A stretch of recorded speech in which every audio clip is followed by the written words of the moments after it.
Ministro del Interior, Armando Benedetti, es el ministro de la Política y Polémica, Felipe, por cuenta de las imágenes de ayer. Sí.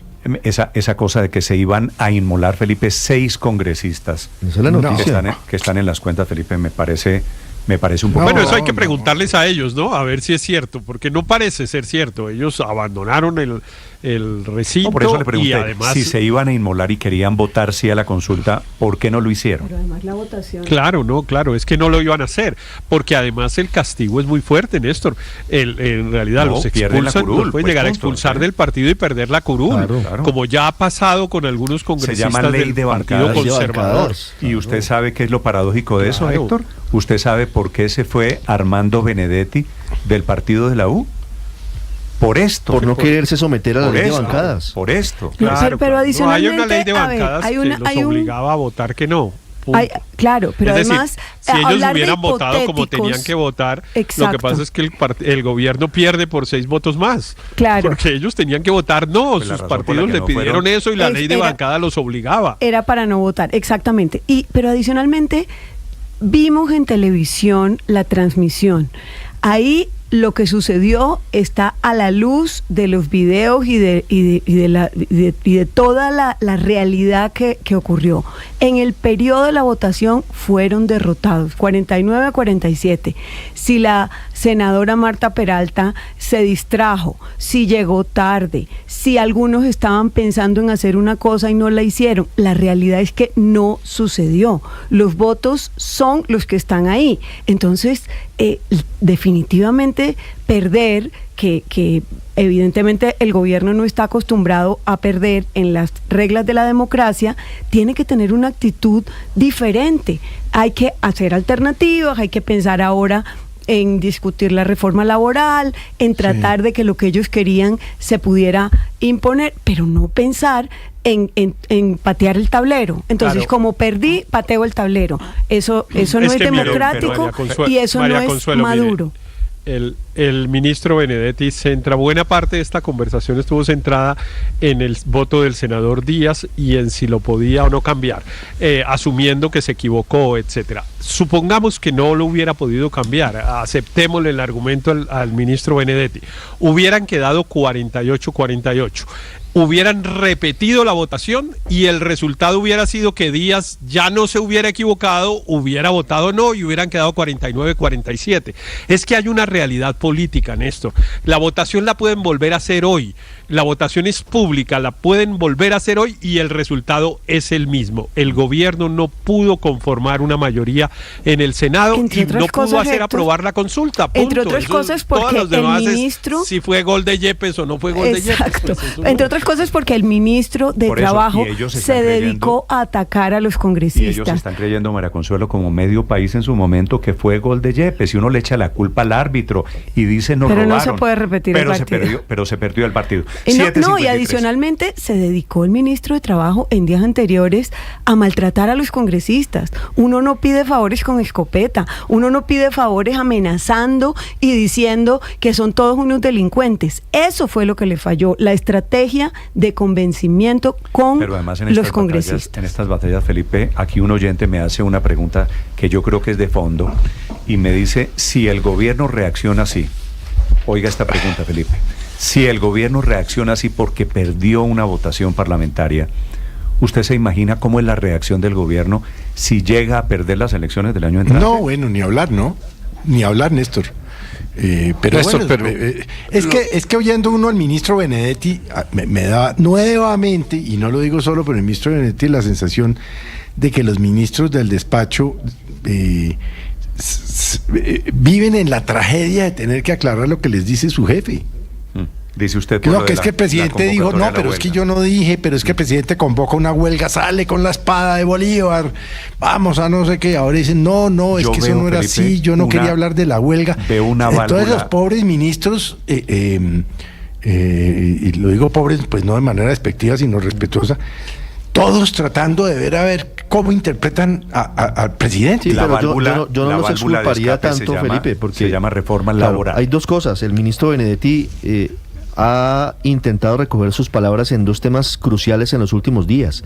Primero recuerden que dijo que la consulta era la mini reelección del presidente Petro y luego recogió sus palabras diciendo que no, que eso no era lo que había querido decir, y ahora intenta lo mismo cuando le pregunta, bueno, entonces ¿quién convoca la huelga general? No está hablando de la convocatoria del lunes. Pero Álvaro, señor. Lo de ayer fue una jugadota para deshundir una y para hundir otra. Primero, para arreglar la burrada de haber hundido la reforma de la Comisión Séptima fue sin una discusión, gran jugada. Que decían que la oposición que era un triunfo. La prueba reina de que fue una burrada es que ayer tuvieron que revivirla. Y la revivieron temporalmente, es posible que la vuelvan a hundir o sacarla en harapos, para poder seguir hundiendo, que es lo único que saben hacer. No sacar leyes importantes sin hundir, esta vez la consulta popular. Esa pues digamos que entiende uno más porque políticamente era muy complicada. ¿Dónde se mete usted y los petristas, Álvaro, si el Congreso aprueba la reforma laboral? No sé los petristas. Yo le contestaré como le estoy contestando ahora, que usted me decía que no era una burrada la vez pasada y es una burrada. Entonces vamos a ver quién tiene razón. Si sale. Es que lo que usted le llama ese burrada, hundimiento parece... Es que yo creo que hay gente que piensa diferente y tiene derecho a pensar Claro. Y ayer usted simplemente está laboral. diciendo que los petristas y yo como para ponerme petrista. No, yo no soy petrista. Ese hundimiento parece una victoria, está como diciendo parecían... que esto inevitablemente se va a hundir. Yo tengo la esperanza de que esto Yo no dije eso. No dije que inevitablemente se va a hundir. Que o se va a hundir o va a salir en harapos. Que lo único que sabe hacer el Congreso es hundir. Y le pregunto, ¿y si el Congreso no ha sacado leyes importantes? Llevo años antes del gobierno Petro diciendo que ese Congreso no hace las reformas importantes que el país necesita, solo sirve para hundir. Y lo que saca, lo saca cuando le da mermelada. Ese hundimiento parece una victoria, como pareció hundir la reforma a la salud, que terminó entregando la salud a Petro. Ninguna victoria. Y como parecía la laboral en la séptima. La jugadota obviamente es pensando en cálculos electorales.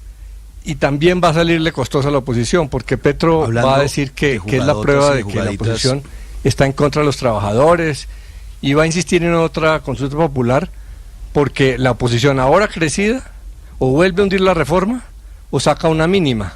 Entonces esto es solo una jugadota para volver a hundir, que es lo único que saben hacer. Bueno, yo no tengo la capacidad pero hablando de jugadotas y de pero de momento, Néstor, sí ha revivido la reforma laboral y sí hay posibilidades de que salga la reforma laboral apretadita. Hablando de jugadotas y de jugaditas. Y lo hagan sensatamente, Néstor. Señor Luis Ernesto. Y recordando ese momento en el que el país se debatía sobre si había sido gol de Yepes, pero lamentablemente pues no había nada que hacer, el partido se había acabado. Aquí el partido se puede volver a jugar. El gobierno tiene en todo momento, en cualquier momento de estos 6 semanas que quedan para que se termine la legislatura, si el Congreso trata de hacer conejo, si como sugiere Álvaro en lo que estoy en desacuerdo, llegara el Congreso a decir, venga, vamos a volver la reforma, vamos a hacer un chiste de reforma, no vamos a reconocer ni las horas extras ni los recargos nocturnos, el gobierno tiene la facultad en todo momento de presentar la consulta nuevamente. Y esa herramienta debería llevar a que todos los congresistas que ayer votaron no a la consulta y que ayer votaron sí mayoritariamente a la apelación, pues se comprometan a sacar una reforma, de pronto no la reforma del gobierno, porque es el trámite normal del Congreso, pero sí una reforma que reivindique los derechos de los trabajadores, que actualice el Código Sustantivo del Trabajo y que saque a Colombia de esta discusión, porque realmente lo que quedó ayer en evidencia es que en la lista de prioridades los trabajadores les van quedando desde últimas. Aquí la prioridad es que si votó el senador tal, que si entonces la consulta, que entonces el fraude, que a las calles.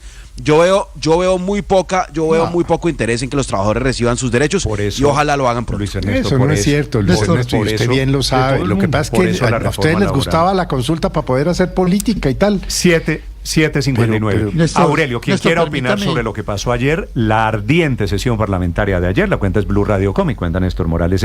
Transmitimos esta mañana en Ditu, en la plataforma, estamos en redes sociales, en el canal de YouTube, para quien quiera opinar sobre jugaditas. Es cierto, Aurelio, lo de ayer es posible que haya sido una jugadita, una jugadota. Sí, pero el Congreso, la vida política está lleno de jugaditas. Claro, y cerraron la sesión parlamentaria un poquito más rápido de lo que hubiera querido el gobierno, y había unos que estaban muy dormiditos. Pero mire, Benedetti y el presidente Felipe, Petro cuando eran congresistas.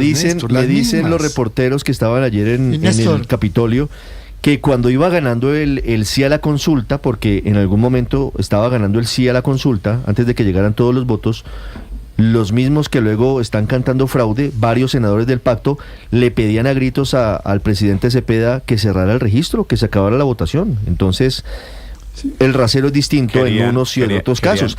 Y casos como el de Alexander López siendo presidente del Senado en algún momento fue muy similar. Hubo polémica, pero también se lo registró rapidísimo en torno a un proyecto sobre cannabis medicinal. Don Aurelio, lo escucho. Sí, hay que hacer unas ayudas de memoria para empezar. Yo quiero recordarle con todo el aprecio a Álvaro Forero que ese Senado no aprobó la reforma pensional, aprobó el plan de desarrollo, aprobó el presupuesto, aprobó la reforma tributaria, aprobó el presupuesto del 2024, aprobó la reforma tributaria. El Congreso no ha hecho sino aprobarle a Petro cosas. Estas son la de salud y esto es lo otro que medio le han volatado. Pero este es un gobierno que ha contado con el respaldo del Congreso. Le aprobó la pensional. Aquí no se ha dedicado a hundirle, al contrario. Aprobó la pensional en contra de muchas cosas que desfavorecen a la población en esa reforma pensional. Y lo otro es recordarle al ministro Benedetti. ¿Usted se acuerda que Benedetti se hizo expulsar de la U para evadirse de la ley de bancadas? Y hoy nos viene a decir que eso, que la ley de bancadas, que eso podían. Y la verdad, Néstor, es que uno oyendo a Armando Benedetti ahora, su famoso alegato es un alegato muy forzado, que era que había unos 6 que iban a entrar y no los dejaron, que era que un señor que cambió el voto, pero que resulta que sí iba a votar no, pero que fue después de que cerraron. Eso es unas razones supremamente forzadas para inventarse un relato de un fraude que justifique su derrota, no solamente como gobierno, sino como el llamado operador político. El gran derrotado de la jornada de ayer se llama Armando Benedetti. Lo pusieron de ministro del Interior, le dieron esa chanfa para que resolviera este problema y no lo pudo resolver y creó más problemas. Ahí creó también el problema de la renuncia de la ministra de Ángela Buitrago. Entonces, el gran derrotado es Benedetti y él se tiene que inventar un cuentazo al que Petro le hace eco para mantener vivas las barras bravas, para justificar que los derrotaron. Es decir, aquí hay unos malos perdedores, pero no solo malos perdedores que inventan con trampa razones para justificar su derrota. El gol de Yepes, Ricardo, en el 2014 ¿fue 2014, cuartos de final del Mundial. ¿Fue gol de Yepes? No fue gol de Yepes. Bueno, no fue gol de Yepes. Yo sí creo que fue gol de Yepes. No, fue fuera de lugar. Había fuera de lugar. Fuera de lugar, claro. Felipe, esas son las no, es que yo no me estaba refiriendo al partido. Felipe, creo que ayer tampoco fue gol de Yepes. Mire, se emplearon a fondo ayer en el gobierno. Estuvo la directora del DAPRE, Angie Rodríguez, y el presidente de Colpensiones, Jaime Duzán.